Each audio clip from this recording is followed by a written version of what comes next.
আসসালামু আলাইকুম রহমতুল্লাহি ওয়া বারাকাতুহু। প্রিয় দিনী ভাই ও বোনেরা, কেমন আছেন সবাই? জি আলহামদুলিল্লাহ, আশা করি সকলেই ভালো আছেন। ফয়সাল বলল, মাগরিবের নামাজের সময় হয়ে এলো, আজ আর যাব না। আপনারা ওনাকে আবার সালাম জানিয়ে বলবেন কাল সকাল 9টার সময় আসব। তারপর লোকগুলোকে বিদায় করে ফিরে এসে স্বপ্নাকে নিয়ে গেটের ভিতরে ঢুকলো। স্বপ্না জিজ্ঞেস করলো, আজিজের লোকগুলো কেন এসেছিল? ফয়সাল বলল, আমাকে নিয়ে যাওয়ার জন্য। আপনি কি বললেন? বললাম কাল সকালে যাব। যাওয়াটা কি উচিত হবে? নিশ্চয়ই উচিত হবে। ওরা আমাদের শত্রু জেনেও যাবেন? হ্যাঁ যাব। যদি আপনার ক্ষতি করলে করবে, তাতে আপনার কি? আপনার তো বরং খুশি হওয়ার কথা। এমন কথা বলতে পারলেন? কেন পারবো না? আপনার কাছে আমি একজন ঠকবাজ ও ভণ্ড। ওরকম লোক খুন হলে সবাই খুশিই হয়। এই কয়েক মাস স্বপ্না ফয়সালের সঙ্গে মেলামেশা করে তাকে যত জানছে তত তেমন মুগ্ধ হচ্ছে, তেমনি তাকে ভালোবাসতে শুরু করেছে। তাই শত্রু আজিজদের সঙ্গে দেখা করতে যাবে শুনে শঙ্কিত হয়ে একের পর এক প্রশ্ন করেছে। ফয়সালের শেষের কথা শুনে বলল, কিন্তু আপনি তো এখানকার মানুষের কাছে মহৎ। ফয়সাল বলল, মহৎ না ঠকবাজ তা আল্লাহ ভালো জানেন। এখন আর কোনো কথা নয়, নামাজের সময় হয়ে গেছে। আগে লুৎফা বেগম নিজের রুমে খেতেন, স্বপ্নার জিদে মেয়ে ও নাতনির সঙ্গে খেতে হচ্ছে। আজ রাতে খাওয়ার সময় স্বপ্না বলল, আজিজ 3-4 জন লোক পাঠিয়েছিল ম্যানেজারকে নিয়ে যেতে। ম্যানেজার তাদেরকে বলেছেন কাল সকালে যাবেন। ফায়জুন্নেসা বললেন, তুই জানলি কি করে? তখন আমি ওনার সঙ্গেই ছিলাম। তুই ম্যানেজারকে কিছু বলেছিস নাকি? বলেছি। আজিজ আমাদের শত্রু জেনেও যাওয়ার কথা বললেন কেন? যদি আপনার ক্ষতি করে। শুনে ম্যানেজার কি বললেন? বললেন করবে, তবু আমি যাব। আর কিছু না বলে ফায়জুন্নেসা খেতে শুরু করলেন। স্বপ্না কয়েক সেকেন্ড অপেক্ষা করে বলল, ম্যানেজারের যাওয়াটা কি ঠিক হবে? তোমাদের নিষেধ করা উচিত। তুই করিসনি? না, করলেও লাভ হতো না। উনি যখন যাবেন বলেছেন তখন যাবেনই। তোমাদের কথাও শুনবেন না? না। স্বপ্না রেগে উঠে বলল, একজন কর্মচারী হয়ে মালিকদের কথা শুনবে না, এ কেমন কথা? এবার লুৎফা বেগম বললেন, না শুনবে না, কারণ আমরা আমাদের ভালো মন্দ যা বুঝি তার চেয়ে উনি অনেক বেশি বোঝেন। তোকে তো বলেছি আজিজ এখন আর আমাদের সঙ্গে শত্রুতা করে না। স্বপ্না বলল, হঠাৎ ওনার সুমতি হলো কেন? তা বলতে পারবো না, তবে মনে হয় ম্যানেজারের কারণেই হয়েছে। আপনার এরকম মনে হলো কেন? প্রতি বছর জলমহলের মাছ ধরার সময় আজিজের লোকজন হামলা করে। এবছর মাছ ধরার আগের দিন ম্যানেজারকে সে কথা জানাতে বললেন। আজিজ আর আপনাদের সঙ্গে শত্রুতা করবে না। তার কথার প্রমাণ পেয়ে মনে হয়েছে ম্যানেজারকে আজিজ ডেকে পাঠিয়েছে জেনে মনে হচ্ছে কোনো গুরুত্বপূর্ণ ব্যাপারে আলাপ করবে। তারপর আর কেউ কোনো কথা না বলে খাওয়া শেষ হতে লুৎফা বেগম রুমে চলে গেলেন। ফায়জুন্নেসা মেয়েকে নিয়ে নিজের রুমে এসে জিজ্ঞেস করলেন, ম্যানেজারের ব্যাপারে কোনো ক্লু পেয়েছিস? স্বপ্না বলল, না পাইনি। খুব আশ্চর্য হই, যে কোনো বিষয়কে টার্গেট করে যখন ওনার ঠকবাজটা ধরার চেষ্টা করি তখন উনি সেটার এমন সুন্দর ব্যাখ্যা করেন যা আমি চিন্তাই করতে পারিনি। আর একটা ব্যাপারেও খুব আশ্চর্য হই, আমি তার সঙ্গে কি আলাপ করব না করব তা উনি আগের থেকেই জানতে পারেন। এটা কি করে সম্ভব? মাথায় ঢুকছে না। এ ব্যাপারে তুমি কিছু বলতে পারো? ফায়জুন্নেসা অল্পক্ষণ চুপ করে থেকে বললেন, বলবো কি, আমার ও তোর নানির মাথাও এই ব্যাপারটা ঢোকেনি। তোর নানি তো একদিন ম্যানেজারকে বলেই ফেললেন, তুমি মানুষ না অন্য কিছু। তখন ম্যানেজার তোর নানির পায়ে হাত দিয়ে বললেন, এবার নিশ্চয় বুঝতে পারছেন আমি মানুষ। স্বপ্না বলল, মাঝে মাঝে আমারও মনে হয় উনি মানুষ নয়, অন্য কিছু। ফায়জুন্নেসা বললেন, তোকে যে লোক পাঠিয়ে ওনার ঢাকার বাড়ির খোঁজ খবর নিতে বলেছিলাম, নিয়েছিস? হ্যাঁ নিয়েছি। ওনার মা বাবা বা অন্য কোনো আত্মীয় স্বজন নেই। দূর সম্পর্কের এক ফুপু ওনাকে মানুষ করেছেন। ফুপুর স্বামী বা ছেলে মেয়ে কেউ নেই। একটা পুরনো 3 কামরা বাড়িতে থাকেন। আর্থিক অবস্থা মোটামুটি সচ্ছল। বয়স 60-এর উপর। একটা বয়স্ক কাজের মেয়ে ও একটা কাজের লোক ওনার কাছে থাকে। তুই প্রেমের অভিনয় করে ওর সবকিছু জানার চেষ্টা করতে পারিস? সে চেষ্টা করিনি মনে করেছ? বুঝতে পেরে এমন একটা ঘটনা শোনালেন যা শুনে হতভম্ব হয়ে গেলাম। কি ঘটনা বলতো শুনি? স্বপ্না ম্যানেজারের স্বপ্নে দেখা মেয়েটার ঘটনা বলে বলল, আমি যে সেই মেয়ে তা প্রমাণ করতে বললাম। ম্যানেজার আমার হাতের ও পায়ের দুটো অপারেশনের কথা ও অপারেশনের দাগ যে এখনো আছে তাও বললেন। হাতে পায়ে তোর অপারেশন হয়েছিল কেন? স্বপ্না সে কথা বলে বলল। ম্যানেজার আরো বললেন, স্বপ্নে আমি নাকি ওনাকে অপারেশনে দাগ দুটো দেখিয়েছি। সব থেকে বেশি আশ্চর্য হলাম যখন বললেন সেই মেয়েকে তিনি নিজের থেকে বেশি ভালোবাসেন। মেয়েটিও তাকে ভীষণ ভালোবাসে এবং স্বপ্নে মাঝে মাঝে ওনার সঙ্গে অভিসারে আসেন। শুনে তুই কিছু বলিসনি? বলিনি আবার। বললাম, আমি যদি আপনার স্বপ্নে দেখে সেই মেয়ে হই তাহলে বাস্তবে আমি আপনাকে ভালোবাসি না কেন, আর অভিসারই বা করছে না কেন? বললেন, খুব শীঘ্রই আপনি আমাকে ভালোবাসবেন এবং আমার সঙ্গে অভিসারও করবেন। তোর কথা শুনে মনে হচ্ছে কোনো রূপকথার গল্প শুনছি। আমার কিন্তু তা মনে হয়নি। মনে হয়েছে স্বপ্নের ঘটনা শুনিয়ে আমাকে সহ আমাদের সবকিছুর মালিক হতে চান। এখন কি সে ধারণা পাল্টে গেছে? না, পাল্টায়নি। তবে ওনার চরিত্রের দৃঢ়তা ও মাধুর্য ধারণায় ফাটল ধরাতে শুরু করেছে। যত সহজে ওনার মুখোশ খুলতে পারবো ভেবেছিলাম তা সম্ভব নয়। কোনো দিন পারবো কিনা তাও বলতে পারছি না। ওনার আসল রূপ জানার জন্য যে পথে অগ্রসর হয়ে সে পথে উনি প্রাচীর তুলে দেন। তাই ক্রমশ ওনার প্রতি দুর্বল হয়ে পড়ছি। আমার সবকিছু গোলমাল হয়ে যাচ্ছে। কি করব ভেবে পাচ্ছি না। মেয়ের অসহায়ত্ব বুঝতে পেরে ফায়জুন্নেসা বললেন, এতে চিন্তা করার কি আছে? তোর মা হয়ে আমিও যখন ওনার রূপ জানতে পারিনি তখন তুইও যে পারবি না তা জানতাম। তাই অনেক ভেবেচিন্তে তোর নানির সঙ্গে আলাপ করে একটা সিদ্ধান্ত নিয়েছি। সিদ্ধান্তটা তুই মেনে নিতে পারবি? সিদ্ধান্তটা আগে শুনি, তারপর বলবো। আমরা ম্যানেজারকে জামাই করতে চাই। যেদিন ম্যানেজার স্বপ্নের মেয়েটির কথা বলে সেদিন স্বপ্না খুব রেগে গিয়ে ভেবেছিল তাকে ক্যাপচার করার জন্য মিথ্যের জাল বিছিয়ে ফাঁদে ফেলতে চান। কিন্তু মিলেমিশা করে যত ওনাকে জানছে তত নিজেই সেই ফাঁদে পড়ার জন্য তার মন অস্থির হয়ে উঠেছে। মায়ের কথা শুনে সেই অস্থিরতা আরো 1000 গুণ বেড়ে গেল। তাই মনকে শান্ত করার জন্য কিছুক্ষণ চুপ করে রইল। মেয়েকে চুপ করে থাকতে দেখে ফায়জুন্নেসা বললেন, এক্ষুনি মতামত জানাবার দরকার নেই, ভেবেচিন্তে জানাস।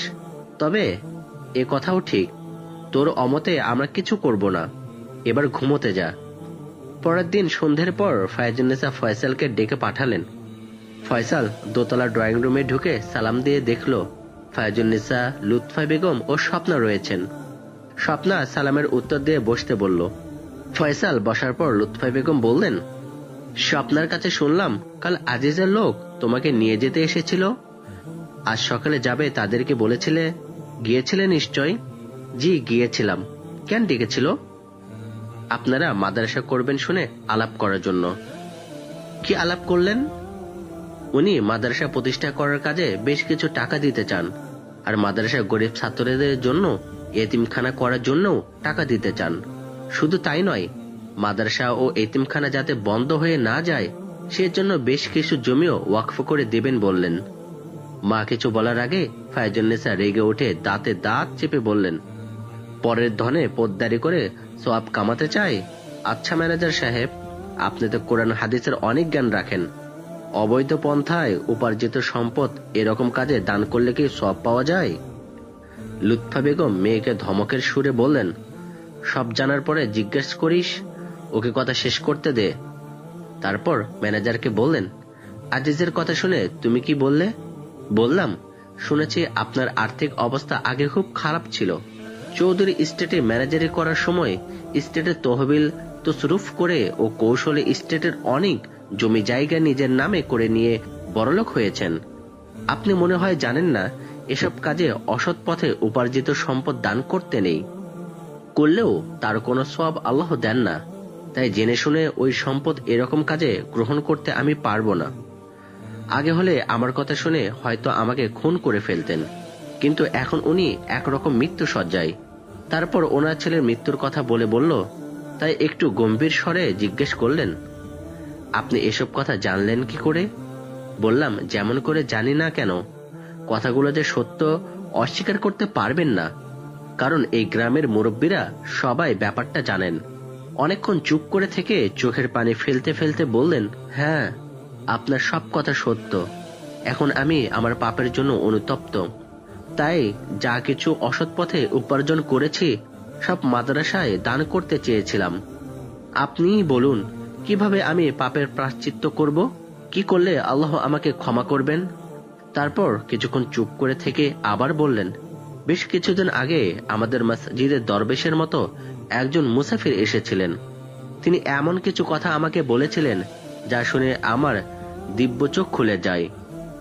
দুষ্কর্মের জন্য মনে অনুশোচনা জাগে এবং মনে মনে সংকল্প করি প্রায়শ্চিত্ত করব।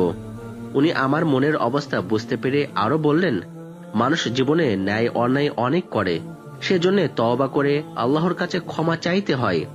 তিনি চলে যাওয়ার আগের দিন আপনার অনেক সুনাম করে আমাকে বলেছিলেন আপনি একটা মাদ্রাসা করবেন, আমি যেন আপনার সঙ্গে যোগাযোগ করি।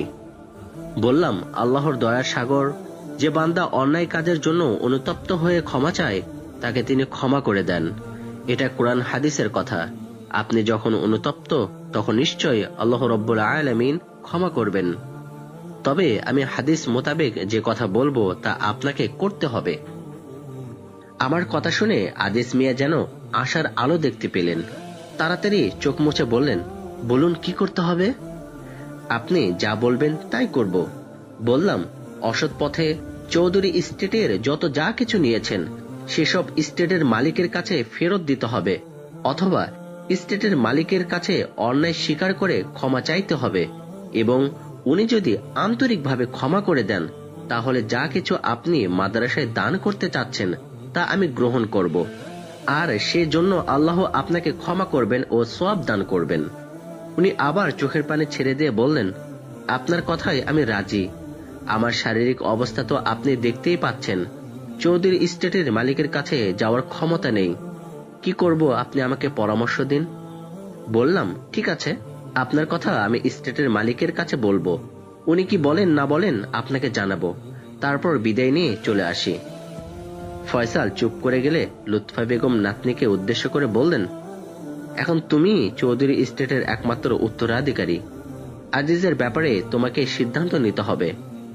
স্বপ্না কিছুক্ষণ চিন্তা করে নানিকে বলল, আপনি মালিক হলে কি করতেন? লুৎফা বেগম বললেন, অপরাধী অন্যায় স্বীকার করে ক্ষমা চাইলে তাকে ক্ষমা করা উচিত, বিশেষ করে অপরাধী যখন মৃত্যুর পথে যাত্রী হয়।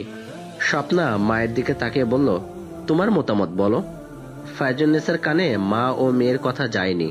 তিনি ম্যানেজারের মুখে আজিজের কথা শোনার পর থেকে চিন্তা করেছিলেন, কে সেই মুসাফির যে নাকি আজিজের মতো পাপীর দিব্য চোখ খুলে দিতে সক্ষম হয়েছেন? তিনি কি আমার ও আজিজের কৃতিকলাপ জানেন? আরো চিন্তা করেছিলেন, আজিজ কি তার ও আমার সম্পর্কের কথা এবং আমি তাকে দিয়ে যা কিছু করিয়েছি সেসব ম্যানেজারকে বলেছে? মাকে এতক্ষণ মেঝের দিকে তাকে চুপ করে থাকতে দেখে স্বপ্না একটু বড় গলায় বলল, মা, কি এত চিন্তা করছো? আমার কথার উত্তর দিচ্ছ না কেন? মেয়ের বড় গলায় ফায়জুন্নেসা সম্মিত ফিরে পেয়ে বললেন, কি জানতে চাচ্ছিস? নানি আজিজকে ক্ষমা করার কথা বললেন, তোমার মতামত জানতে চাচ্ছি। তোর নানির সঙ্গে একমত বলে ফায়জুন্নেসা ফয়সালকে জিজ্ঞেস করলেন, যে মুসাফিরের কথা শুনে আজিজের দিব্য চোখ খুলে গেল সেই মুসাফিরকে আপনি চেনেন? ফয়সাল বলল, জি না, চিনি না। তাহলে তিনি আজিজের কাছে আপনার সুনাম গাইল কি করে? তাছাড়া আপনার মাদ্রাসা প্রতিষ্ঠার কথাই বা জানলেন কি করে? যে মসজিদে জুমার নামাজ পড়তে যাই, বেশ কিছুদিন আগে সে মসজিদে দরবেশী পোশাকে অপরিচিত একজন মুরব্বীকে দেখে কিছুক্ষণ আলাপ করেছিলাম। সে সময় উনি আমার পরিচয় ও কাজকর্ম সম্পর্কে জেনে অনেক দোয়া করেছিলেন, তবে উনি যে সেই মুসাফির তা বলতে পারবো না। তারপর স্বপ্নার দিকে তাকিয়ে ফয়সাল বলল, আজিজকে ক্ষমা করার ব্যাপারে এবার আপনার মতামত বলুন। স্বপ্না বলল, আমার জায়গায় আপনি হলে কি করতেন? ফয়সাল চিন্তাই করেনি স্বপ্না তাকে এরকম প্রশ্ন করবে, তাই থতমত খেয়ে তার মুখের দিকে তাকিয়ে থেকে মৃদু হেসে বলল, দেখুন, আমি আপনাদের একজন কর্মচারী, আমার মতামত একেবারে মূল্যহীন। স্বপ্না বলল, মূল্যহীন হোক অথবা মূল্যবান হোক, আপনি বলুন। ফয়সাল বলল, হাদিসে পড়েছি, আমাদের নবী করিম সাল্লাল্লাহু আলাইহি ওয়াসাল্লাম বলেছেন, যাহার হাতে আমার জীবন তাহার শপথ। আমি যদি বড় শপথকারী হইতাম তবে আমি 3টি বিষয়ে শপথ করিতাম। দানে ধন কমে না, যে ব্যক্তি আল্লাহর সন্তুষ্টি অন্বেষণে কোনো অত্যাচারীকে ক্ষমা করিয়ে দেয়, আল্লাহ তাহার বিনিময়ে বিচারের দিন তাহার সম্মান বৃদ্ধি করিবেন, এবং যে ব্যক্তি ভিক্ষার দ্বার উন্মুক্ত করে, আল্লাহ তাহার জন্য দারিদ্রতার দ্বার উন্মুক্ত করবে। তবে এ কথা শরীয়ত সম্মত যে অত্যাচারী যদি বারবার অত্যাচার চালিয়ে যায় তাহলে তার প্রতিকার করা উচিত। এবার আপনি বলুন কি করবেন? আপনার মতামত জানার পর আজিজের সঙ্গে যোগাযোগ করব। স্বপ্না বলল, আল্লাহ ও তার রাসূল সাল্লাল্লাহু আলাইহি ওয়াসাল্লামের সন্তুষ্টির জন্য আমিও তাকে ক্ষমা করে দিলাম। ফয়সাল আলহামদুলিল্লাহ বলে আল্লাহর শুকরিয়া আদায় করে বলল, এরকমই আপনার কাছে আশা করেছিলাম। তারপর বিদায় নিয়ে সেখান থেকে বেরিয়ে এলো। পরের দিন ফয়সাল আজিজের বাড়িতে গিয়ে ক্ষমা পাওয়ার কথা জানালো। আজিজ চোখের পানি ছেড়ে দিয়ে বললেন, মনে হচ্ছে বেশি দিন বাঁচব না, তাই 2-1 দিনের মধ্যে চৌধুরীদের যা কিছু অসৎ পথে নিয়েছিলাম সবকিছু মাদ্রাসায় ওয়াকফ করে দেব। আমার একটা নাতি আছে, আপনি দোয়া করবেন আল্লাহ যেন তাকে হেদায়েতে তৈয়বা দান করেন। ফয়সাল বলল, দোয়া তো করবই, তাছাড়া সে যাতে আলেম হয় সে চেষ্টাও করব।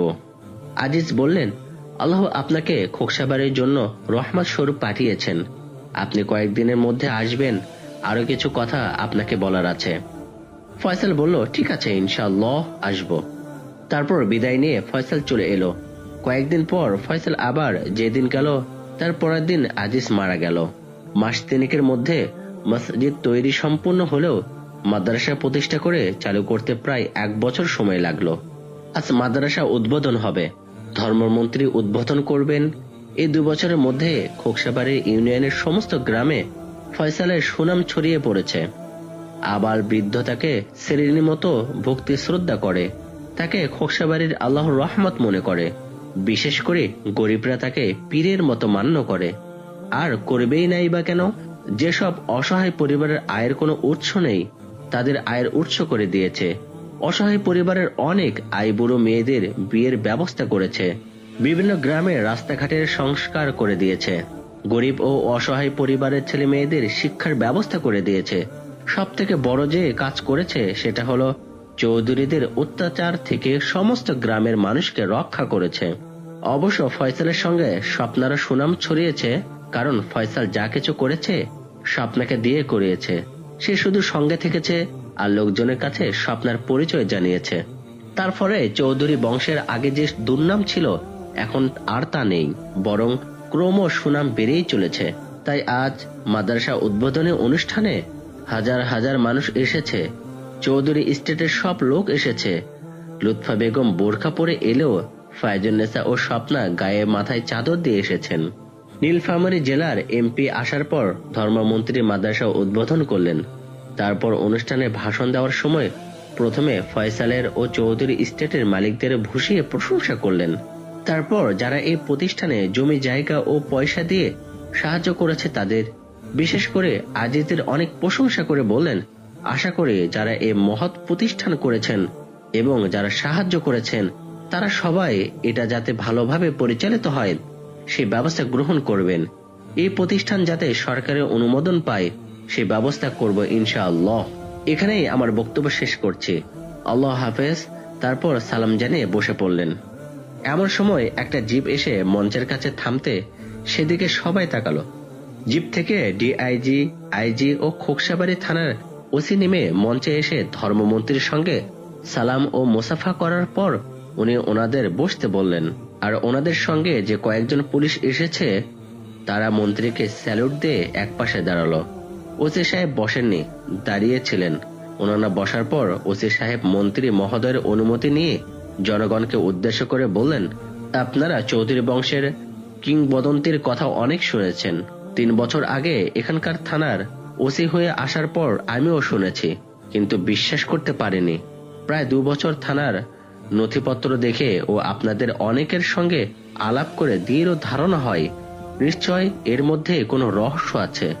রহস্য উদ্ঘাটনের জন্য প্রথমে ডিআইজি কে সবকিছু জানিয়ে নতুন করে তদন্ত করার জন্য অনুরোধ করি। উনি ফাইলপত্র আইজি সাহেবের কাছে পাঠান। তিনি গোয়েন্দা বিভাগের একজনকে তদন্ত করার জন্য পাঠাবার ব্যবস্থা করেন। তারপর মঞ্চে দাঁড়ানো ফয়সালের কাছে গিয়ে তার হাত ধরে তুলে বললেন, ইনি তিনি যিনি 2 বছর আগে চৌধুরী স্টেটের ম্যানেজার হয়ে কাজ করছেন। ইনি এই 2 বছর অক্লান্ত পরিশ্রম করে একদিকে যেমন চৌধুরী বংশের দুর্নাম ঘুচিয়ে সুনাম অর্জনে কাজ করছেন, তেমনি চৌধুরী বংশের ব্যাপারে যে কিংবদন্তি আছে তার রহস্য উদ্ঘাটন করেছেন। এখন আমরা ওনার মুখ থেকে রহস্য উদ্ঘাটনের কাহিনী শুনব। মন্ত্রী মহোদয়, আইজি ও ডিআইজি সাহেবের কাছে সবিনয়ে নিবেদন করছে, আপনারা জনাব ফয়সালকে সবকিছু বলার জন্য অনুমতি দিন। ওনারা অনুমতি দেওয়ার পর ফয়সাল বলল, ওসি সাহেবের পাঠানো ফাইলপত্র পড়ে আমিও কিংবদন্তি কথাগুলো বিশ্বাস করিনি। এর মধ্যে পেপারে চৌধুরী স্টেটের ম্যানেজারের জন্য লোক চাই জেনে এখানে এসে চাকরিতে জয়েন করি। আসার পথে নীলফামারী স্টেশনে নেমে এক বৃদ্ধের সঙ্গে আলাপ করে চৌধুরী বংশের অনেক কিছু জানতে পারি। পরে সেই বৃদ্ধের অনেক খোঁজ করেও আর দেখা পাইনি।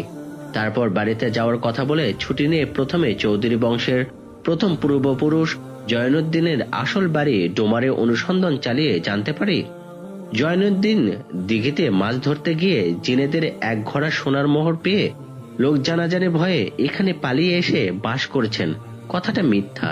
আসল কথা হলো, উনি যখন দিঘিতে মাছ ধরতে যান তার আগে ডাকাতরা ডাকাতি করে এসে টাকা ও সোনার গয়না ভাগাভাগি করছিল। পুলিশেরা গোপন সূত্রে সে কথা জানতে পেরে তাদেরকে অ্যারেস্ট করতে আসেন। তখন তারা টাকা ও সোনার গহনা একটা পিতলের কলসি ভরে শক্ত কাদা দিয়ে মুখ বন্ধ করে দিঘির পানিতে ফেলে দেয়। পুলিশরা তৎক্ষণে ঘেরাও করে সবাইকে অ্যারেস্ট করে এবং তাদের 7 বছরের জেল হয়। জয়নুদ্দিনের জালে সেই পিতলের কলসি উঠে আসে। তবে একথা ঠিক, লোক জানাজানির ভয়ে জয়নুদ্দিন গোপনে এখানে এসে বসবাস শুরু করেন। ওই ডাকাত দলে শামশের নামে একজন ছিলেন, যিনি হলেন পাশের গ্রামের আজিজ মিয়ার পরদাদা অর্থাৎ দাদার বাবা। জেলে শামশের আচরণ ভালো হওয়ায় মেয়াদ শেষ হওয়ার 2 বছর আগে ছাড়া পান। তারপর সেই দিঘিতে যেখানে টাকা ও গহনা কলস ফেলেছিল সেখানে কয়েকদিন গভীর রাত্রে জাল ফেলে নিরাশ হয়ে ডোমার গ্রামে খোঁজ করতে লাগলেন, হঠাৎ কেউ বড়লোক হয়েছে কিনা। একদিন একজন লোকের কাছে জানতে পারলেন, বছর 4 আগে হতদরিদ্র জয়নুদ্দিন স্ত্রী ও এক ছেলেকে নিয়ে খোকসা বাড়িতে গিয়ে খুব বড়লোক হয়ে চৌধুরী উপাধি নিয়ে বাস করছেন। কথাটা জেনে শামশের দৃঢ় ধারণা হলো এই জয়নুদ্দিনেই নিশ্চয় টাকা ও গহনার কলস পেয়েছে। বাড়িতে ফিরে এসে একদিন জয়নুদ্দিনের সঙ্গে দেখা করতে জানতে চাইলেন, ওনার হঠাৎ গ্রাম ছেড়ে এখানে আসার ও হতদরিদ্র হয়ে কি করে এত বড় লোক হলেন। জয়নুদ্দিন তখন গ্রামের প্রভাবশালী লোক। শামশের লোক পরস্পর জানতে পারলেন জয়নুদ্দিন জিনেদের এক ঘোড়া সোনার মোহর পেয়ে এখানে এসে বসবাস করছেন। তখন ওনার ধারণাটা আরো দৃঢ় হলো। জয়নুদ্দিন আসল কথা চেপে গিয়ে জিনেদের সোনার মোহরের ঘোড়ার কথা বলেছেন। তারপর শুরু করলেন শত্রুতা। সময় সুযোগ মতো জয়নুদ্দিনের গলায় ফাঁস দিয়ে হত্যা করে জলমহলে ফেলে দেন। এর কিছুদিন পর শামশের মারা যান। মারা যাওয়ার আগে ছেলে সারোয়ারকে জয়নুদ্দিনের কাহিনী বলে যান। সারোয়ার সময় সুযোগ মতো জয়নুদ্দিনের ছেলে আফসার উদ্দিনকে গলায় ফাঁস দিয়ে মেরে একই জলমহলে ফেলে দেন। সারোয়ার মারা যাওয়ার আগে ছেলে সোরাব উদ্দিনকে সবকিছু বলে ইনসান চৌধুরীকে একইভাবে হত্যা করার কথা বলে যান। কিন্তু তা করার আগে হঠাৎ সোরাব উদ্দিন মারা যান। তখন ওনার ছেলে আজিজ ক্লাস 10-এ পড়ে। ক্লাস 9-এ পড়ার সময় ইনসান চৌধুরী একমাত্র মেয়ে ফায়জুন্নেসার সঙ্গে মন দেওয়া নেওয়া হয়। কলেজে পড়ার সময় আজিজ দাদিকে কথাটা জানিয়ে বলেন, বিএ পাশ করে আমি ফায়জুন্নেসাকে বিয়ে করব। নাতির কথা শুনে দাদি আয়েশা খাতুন চিন্তা করলেন, সোরাব উদ্দিন যে কাজ করতে পারেনি আজিজকে দিয়ে তা করাতে হবে। বললেন, তোর কথা শুনে আমি খুব খুশি হয়েছি। তারপর চৌধুরীদের সঙ্গে তাদের পূর্বপুরুষের শত্রুতার কারণগুলো বলে বললেন, ইনসান চৌধুরী হলো বিশাল হাঙ্গর মাছের মতো, আর আমরা হলাম চুনোপুটি মাছের মতো। উনি মেয়েকে কেটে নদীতে ভাসিয়ে দেবেন, তবু তোর সঙ্গে বিয়ে দেবেন না। তাই বিয়ে পাশ করার পর তোর প্রথম কাজ হবে ইনসান চৌধুরীকে তার বাপদাদার মতো হত্যা করে জলমহলে ফেলে দেওয়া। তারপর ওই মেয়েকে বিয়ে করে তুই চৌধুরী স্টেটের মালিক হবি। দাদির কথা মতো আজিজ বিএ পাশ করার পর ইনসান চৌধুরীকে হত্যা করার সুযোগের অপেক্ষায় রইলেন। এদিকে ইনসান চৌধুরী তার সঙ্গে মেয়ের সম্পর্কের কথা জেনে স্টেটের ম্যানেজার হারেসের সঙ্গে ফয়জুন্নেসার বিয়ে দেন। আজিজ সে কথা জেনে শ্বশুর জামাই দুজনকেই হত্যা করার চেষ্টা করতে লাগলেন। তারপর সুযোগ পেয়ে প্রথমে ইনসান চৌধুরীকে পূর্বপুরুষদের মতো একই কায়দায় হত্যা করে জলমহলে লাশ ফেলে দিলেন। এটাকেও সবাই জিনেদের দুশ্মনী ভাবলেন, এমনকি থানার পুলিশেরাও তাই ভেবেছিলেন।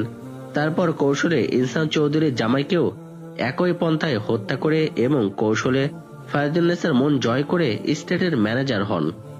ম্যানেজার হওয়ার পর স্টেটের আয় থেকে টাকা মেরে অনেক জমি জায়গা করে ধনী হয়ে যান। তারপর ফয়জুন্নেসাকে বিয়ের প্রস্তাব দেন। ততদিনে আজিজের ধনী হওয়ার কথা ফয়জুন্নেসা শুনেছেন এবং স্টেটের আয় ব্যয়ের হিসেবে অনেক কারচুপি জানতে পারেন। তাই বিয়ের প্রস্তাব শুনে ফয়জুন্নেসা আজিজের মতলব বুঝতে পারেন এবং ওনাকে যা তা বলে অপমান করে তাড়িয়ে দেন। তারপর থেকে আজিজ তার গুন্ডা বাহিনী দিয়ে চৌধুরী স্টেটের ক্ষতি করেই চললেন। ওসি ফয়সালকে জিজ্ঞেস করলেন, এত কিছু জেনেও আজিজকে আগে অ্যারেস্ট করার ব্যবস্থা করলেন না কেন? ফয়সাল বলল, আজিজ ও ওনার পূর্বপুরুষরা যে একের পর এক চৌধুরী স্টেটের মালিকদের হত্যা করেছেন তা আগে জানতে পারেনি। তারপর চৌধুরীদের টাকা আত্মসাৎ করে যে সব সম্পত্তি করেছিলেন সেগুলো মাদ্রাসায় কিভাবে অক্ষ করলেন সে সব বললেন। মৃত্যু শয্যায় উনি আমাকে এসব কথা বলেছেন। এবার আইজি সাহেব ফয়সালকে বলেন, এই জটিল রহস্য উদ্ঘাটন করার জন্য আপনাকে অনেক ধন্যবাদ জানাচ্ছি। আশা করি অতি শীঘ্রই ঢাকা অফিসে জয়েন করবেন। ফয়সাল বলল, জি করব। ধর্মমন্ত্রী ফয়সালের ভূষিয়ে প্রশংসা করে বললেন, আমি জেনেছি আপনি সরকারি কাজে এসে এই 2 বছরের মধ্যে খোকসাবাড়ির থানার সমস্ত গ্রামের মানুষকে উন্নতির পথ দেখিয়েছেন, চৌধুরীদের শত্রুকে মিত্র করেছেন এবং জিনেদের দুশ্মনী করার যে ধারণা করে চৌধুরীরা এতকাল আতঙ্কগ্রস্ত হয়েছিলেন তা দূর করে কিংবদন্তির অবসান ঘটালেন। সেজন্য সরকার থেকে আপনাকে পুরস্কৃত করা হবে। তারপর অনুষ্ঠানের সমাপ্তি ঘোষণা করলেন। ফয়সালের আসল পরিচয় জেনে ও তার বক্তব্য শুনে ফয়জুন্নেসা প্রথম দিকে যেমন খুশি হয়েছিলেন তেমনি অবাক হয়েছিলেন।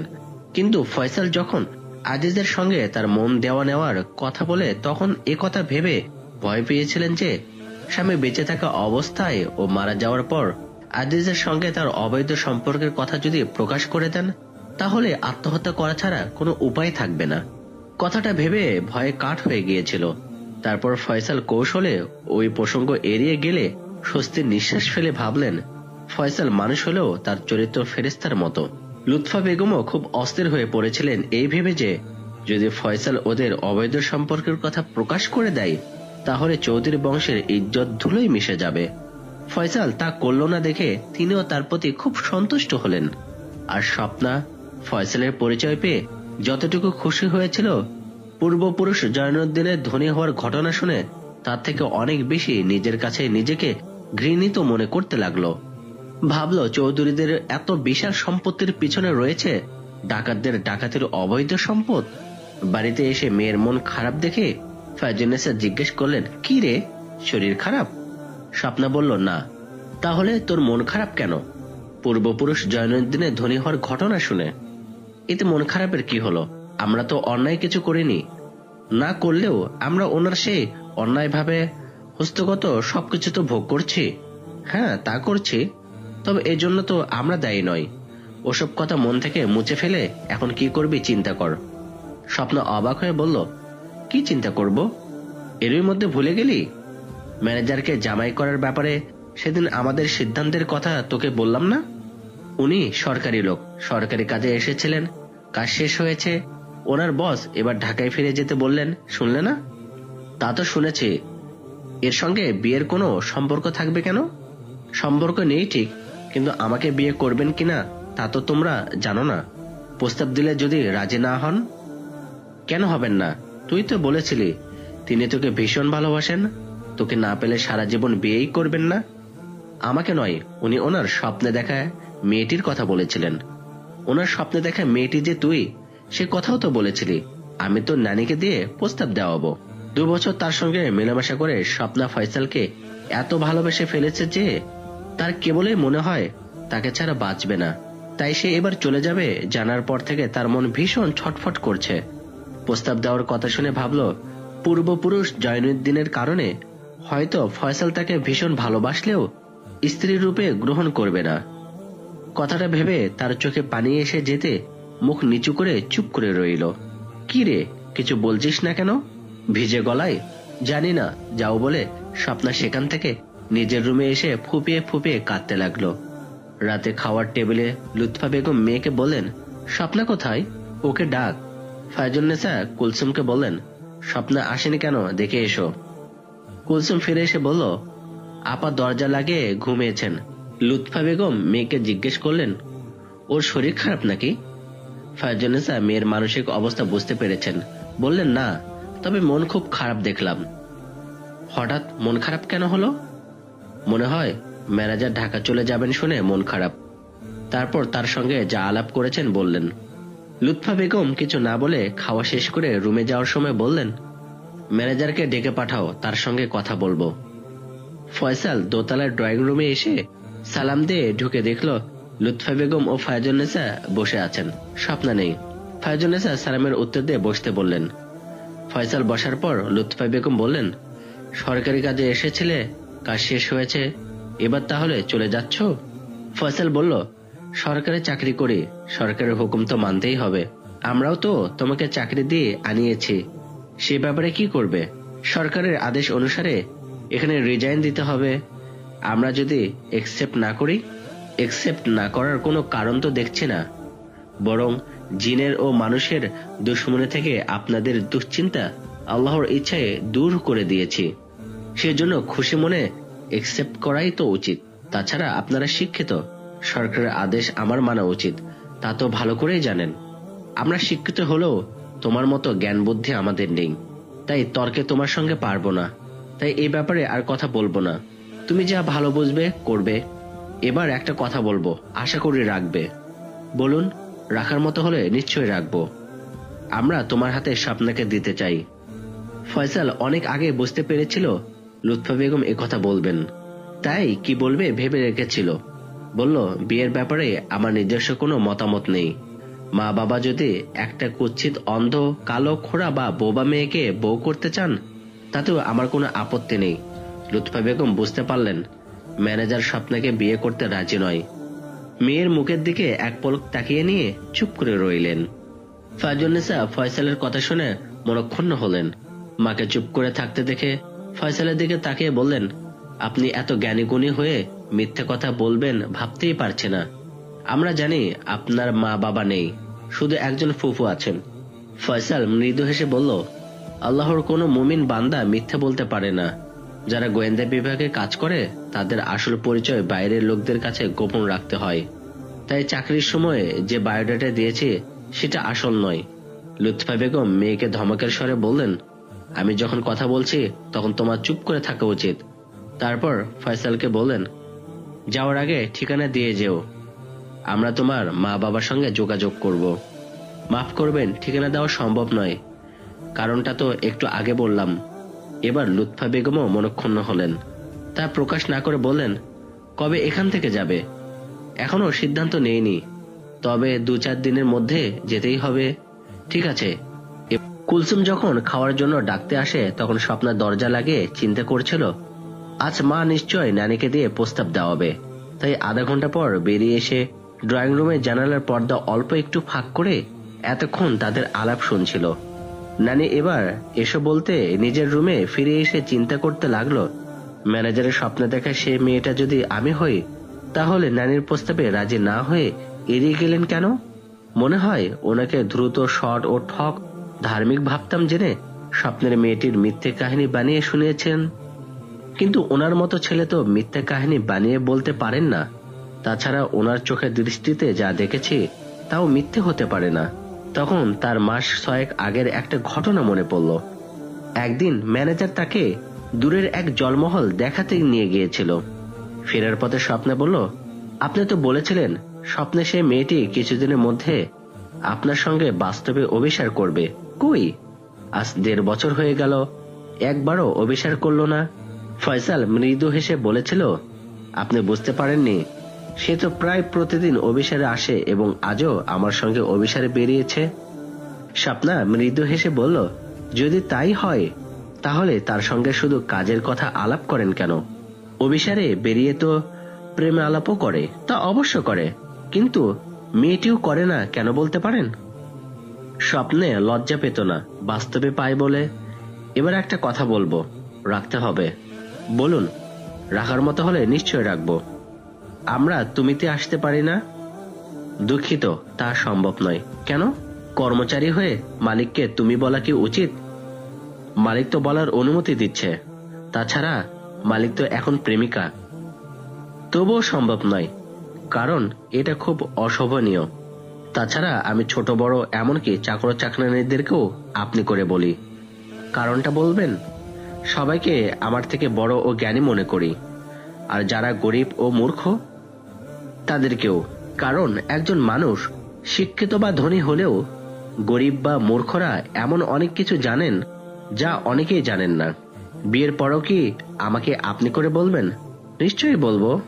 কেউ নিজের স্ত্রীকে আপনি করে বলে? কেউ না বললেও আমি বলবো। আমার লজ্জা করবে না বুঝি? প্রথম প্রথম করবে, পরে করবে না।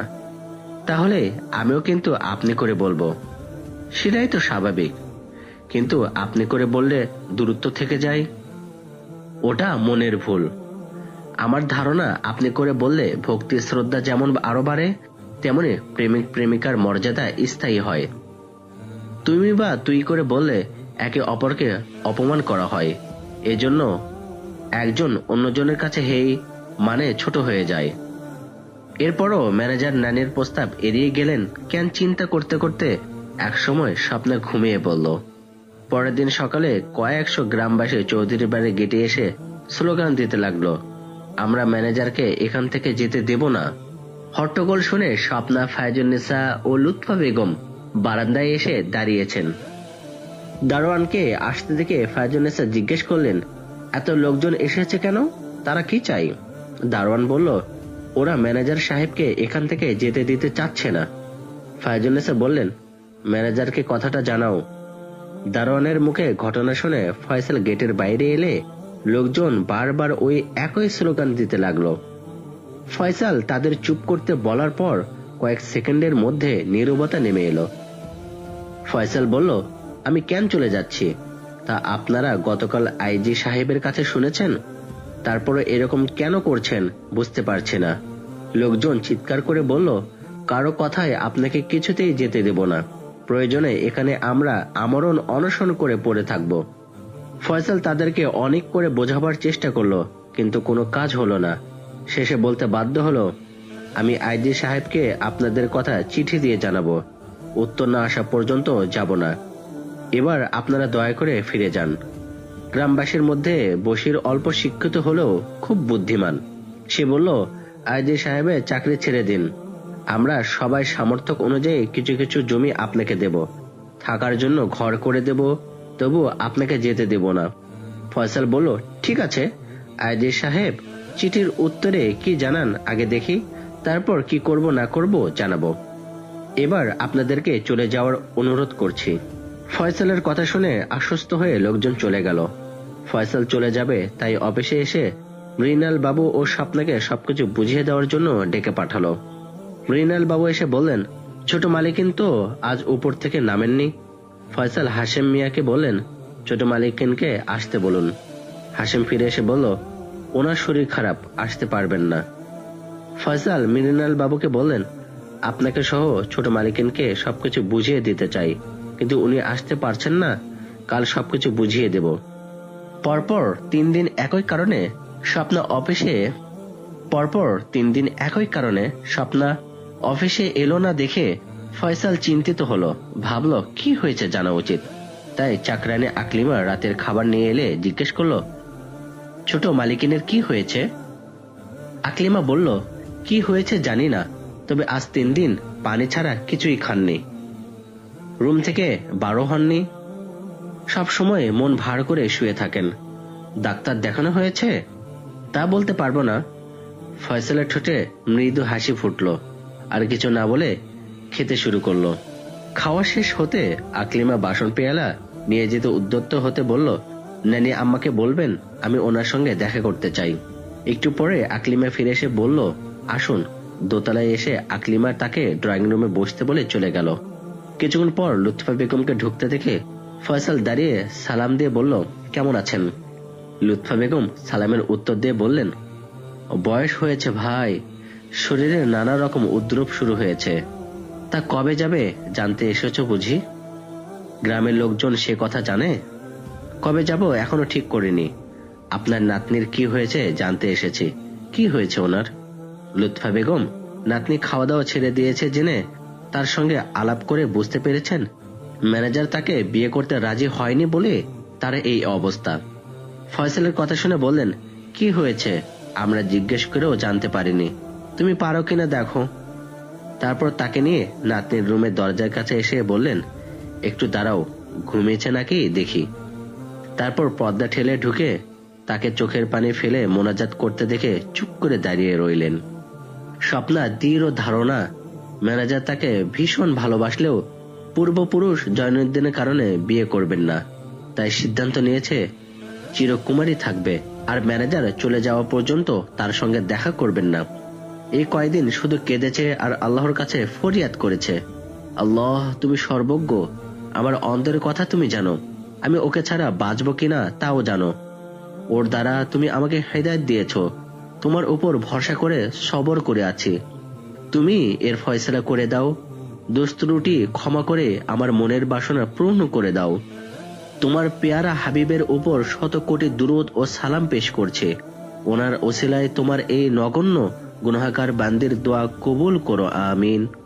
আজ এশার নামাজের পরে দোয়া শেষ করে জায়নামাজ গুটিয়ে রেখেছে। এমন সময় লুৎফা বেগম ম্যানেজারের আসার কথা বলে নাতনিকে কোনো কথা বলার সুযোগ না দিয়ে বেরিয়ে এসে ফয়সালকে বললেন, ও জেগে আছে, তুমি যাও, আমি ড্রয়িং রুমে আছি। কথা শেষ করে দ্রুত চলে গেলেন। নানির কথা শুনে স্বপ্না চমকে উঠল। সে ভাবতেই পারেনি ম্যানেজার তাকে দেখতে আসবেন। ভাবল, তাহলে কি আল্লাহ এই নাদান বান্দির দোয়া কবুল করেছেন? নানিকে কিছু বলতে চাচ্ছিল, ওনাকে চলে যেতে দেখে সেদিকে তাকিয়ে রইল। ফয়সাল ঢুকে সালাম দিতে তার দিকে এক দৃষ্টিতে তাকিয়ে রইল। এক সময় তার চোখ থেকে পানি গড়িয়ে পড়তে লাগলো। ফয়সাল তার মনের অবস্থা বুঝতে পেরে কিছুক্ষণ অপেক্ষা করে এগিয়ে এসে বলল, সালামের উত্তর দিলেন না যে? গুনাহ হবে তো। স্বপ্না সালামের উত্তর দিয়ে দু হাতে মুখ ঢেকে ফুপিয়ে উঠে বলল, কেন এসেছেন? ফয়সাল বলল, স্বপ্ন দেখা সেই মেয়েটি আজ 3 দিন আমার সঙ্গে অভিসারে বের হয়নি, তাই আমি এসেছি তার সঙ্গে অভিসার করতে। কান্না জড়িত স্বরে স্বপ্না বলল, আপনি এত নিষ্ঠুর, এরকম কৌতুক করে আমার জ্বলন্ত হৃদয়ে ঘি ঢালতে পারলেন? আমি নিষ্ঠুরই নই আর কৌতুকও করিনি, যা সত্য তাই বলেছি। তাহলে বিয়ের প্রস্তাব প্রত্যাখ্যান করলেন কেন? প্রত্যাখ্যান তো করিনি, এড়িয়ে গেছি। এড়িয়ে যাওয়া মানে প্রত্যাখ্যান করা না, আপনি ঠিক বলেননি। দুটোর মধ্যে পার্থক্য রয়েছে। পার্থক্য থাক বা না থাক, এড়িয়ে গেলেন কেন বলুন। আমি যেমন আপনাকে মন প্রাণ উজাড় করে ভালোবেসেছি এবং আল্লাহর কাছে সবসময় দোয়া করি তিনি যেন আমাদের জোড়া কবুল করেন, তেমন আপনিও আমাকে মন প্রাণ উজাড় করে ভালোবেসেছেন এবং আল্লাহর কাছে ওই একই দোয়া করেন। তবু কেন আমার প্রতি আপনার সন্দেহ হলো বুঝতে পারছি না। আপনার মা ও নানির কাছে যা বলেছি তা যেমন সত্য, এখন যা আপনাকে বললাম তা তেমনই সত্য। আপনার কথা মা বাবাকে অনেক আগেই জানিয়েছি। আরো জানিয়েছি খোকসাবাড়ির কাজ শেষ হওয়ার পর ওনাদেরকে নিয়ে আসার জন্য লোক পাঠাবো। ওনারা এসে যেন আপনাকে পুত্রবধূ করার ব্যবস্থা করেন। গত পরশু মা বাবাকে নিয়ে আসার জন্য লোক পাঠিয়েছি। আল্লাহ রাজি থাকলে কাল এসে যাবেন।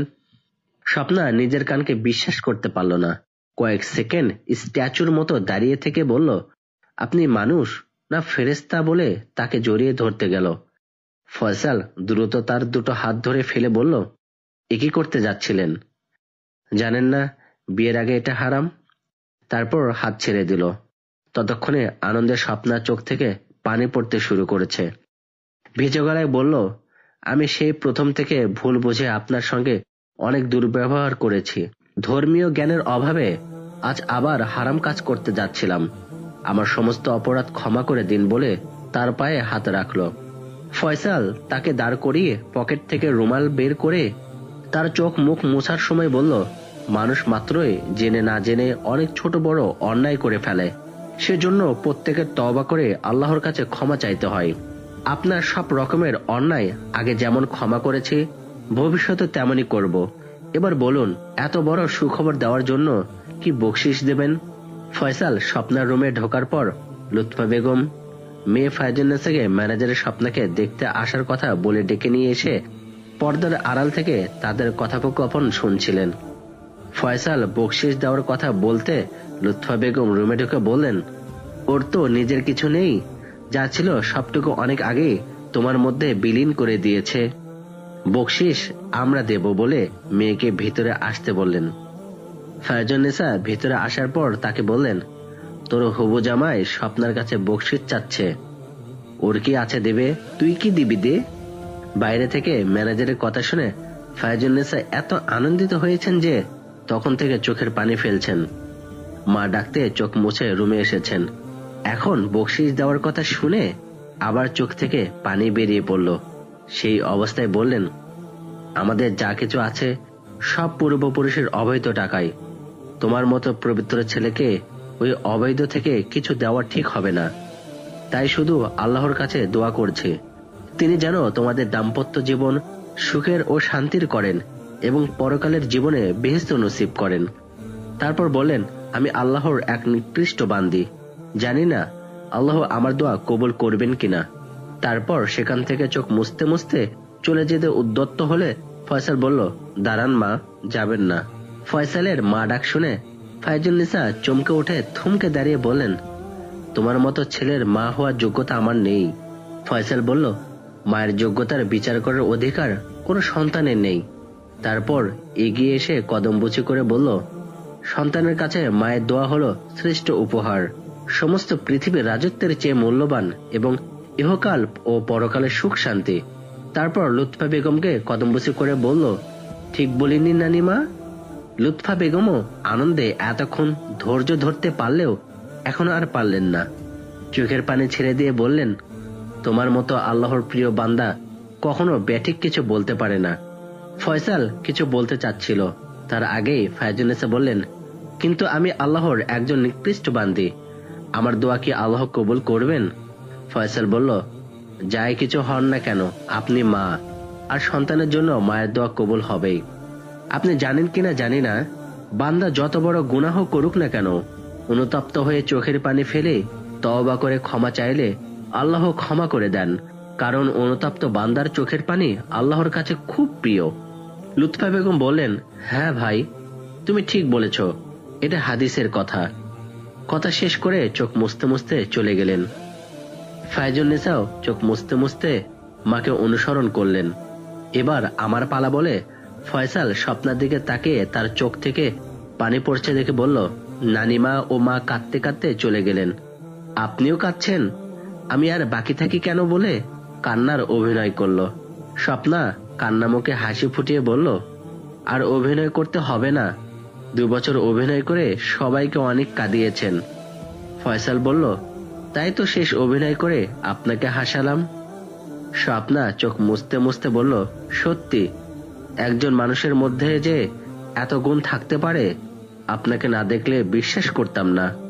ফয়সাল বলল, স্বপ্নে দেখা সেই মেয়েটি যে নাকি অপূর্ব সুন্দরী ও ফরেন থেকে উচ্চ ডিগ্রিধারী হয়েও আমার মতো একজন সাধারণ ছেলের প্রেমে পড়বে ভাবতেই পারেনি। এই কথায় দুজনেই হেসে উঠল। ইনশাআল্লাহ স্বপ্নে দেখা সেই মেয়েটি, এই পুরো ঘটনাটা আপনাদের কাছে অনেক ভালো লেগেছে। আশা করি সকলে কমেন্ট করে জানাবেন। এই পুরো ঘটনা একত্রিত পাওয়ার জন্য আমার চ্যানেলে চোখ রাখুন। সবাই সুস্থ থাকুন, ভালো থাকুন। আসসালামু আলাইকুম ওয়া রাহমাতুল্লাহি ওয়া বারাকাতুহু।